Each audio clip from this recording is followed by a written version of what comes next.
Ой, не могу налюбоваться собой. Бұйырса енді қазір жолға шығайын деп жатырмыз. Қазір Бішкекке барамыз бұйырса түнде. Одан кейін ертең басқа қалаға шығатын боламыз. Соны сіздерге сториста айта жатармын. Енді айтып жатсыздар, мынау қыз нағыз көшенің қызы болды ғой деп. Енді маған үшінтіп хейт жасады ғой, көшенің қызы болды деген. Сол атқа сай болу керек қой. Көшеде тентіреп жүреміз. Простите.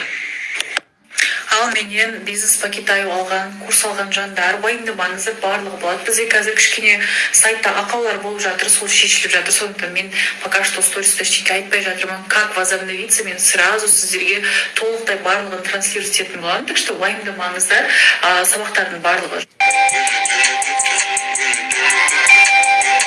Так, достар көбісі осы планшетте менде дайректен сұрайды, Аружан продажа ашасың ба, планшеттер бар ма деп. Мен қазір планшеттерді сатпаймын, продажа ашпаймын, бірақ Мадина деген қыз Қытайда отырып, қазір осы планшетке продажа ашып жатыр. Также